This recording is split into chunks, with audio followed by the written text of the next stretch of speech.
د ذهن د تیزیدو دپاره د حافظې د تیزیدو دپاره بهترین او مجرب اعمال. مسلمانانو ورونو په دې ویډیو کې به انشاءالله زه نن تاسو ته داسې یو څو اسان عملونه ښیم چې د هغې په وجه ستاسو حافظه ستاسو ذهن به انشاءالله ډېر تیز شي او ډېر زیات تپوس به کېدو چې یاره جي د ذهن تیزیدو دپاره څه وظیفه ده او څه دعا ده او دا دعا به داسې دعا وي انشاءالله چې دا د نارینهو دپاره د زنانو دپاره د سکول د سټوډنټانو دپاره او د مدرسې د طالبانو دپاره او د کالج د طالبانو دپاره ټولو دپاره به انشاءالله ډېره یو فایدهمنده او مفیده وظیفه وي انشاءالله. وظیفه ډېره اسانه ده. دو وظیفې به انشاءالله زه تاسو ته ښیم چې ډېرې اسانې به وي. د ټولو نه اول د سحر د مونځ نه پس د منځونو اهتمام به لازمي کوئ. که وایئ چې زمونږ حافظه تیزه شي ذهن تیز شي نو دا یو خبره نوټ کئ چې د خپلو سترګو حفاظت به کوئ چې ستاسو سترګې غلط استعمال نشي حرام څیزونه ونه ګوري بې حیایي ونه شي د سترګو نه نو انشاءالله ستاسو ذهن به ډېر پاک او تیز وي. او دویمه خبره دا چې د منځونو اهتمام به کوئ د نیکو اعمالو اهتمام به کوئ نو ستاسو ذهن به پاک پاتې شي.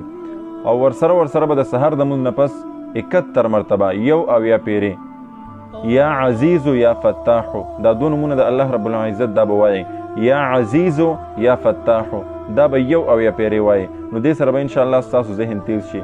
دویم اسان عمل دا دی چې کله مونځ وشي د هر فرض مونځ نه پس په دې سر باندې به داسې لاس کیدی داسې په دې طریقه باندې به دا ښی لاس کیدی او یا کریمو یا قویو یا قویو یا کریمو دا به 11 مرتبه ووایي 11 پیرې به دا ووایي.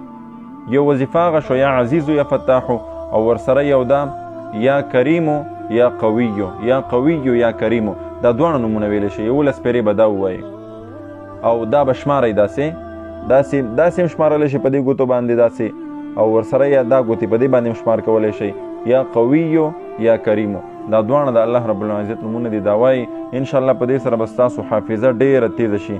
دوه عملونه مې درته وښودل خو ورسره دریم هم ډېر فایدهمند دی. دې درېواړو کې هم چې هر یو عمل وکړو انشاءالله ستاسو ذهن مکمل پاک او تیز شي.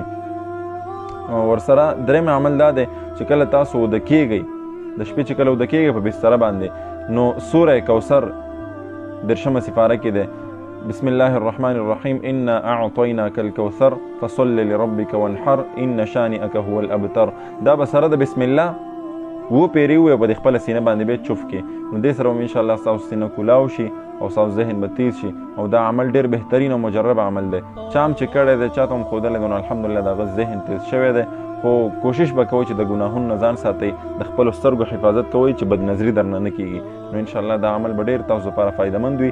که سکول والا یې که یونیورسټۍ والا دی او هغه که مدرسې والا دی او که زنانه دی او که نارینه دی ټول دپاره دا عمل بهترین عمل دی. خپل هم پې عمل وکئ او د نورو مسلمانانو سره هم ضرور شیر کئ. السلام علیکم ورحمة الله وبرکاته.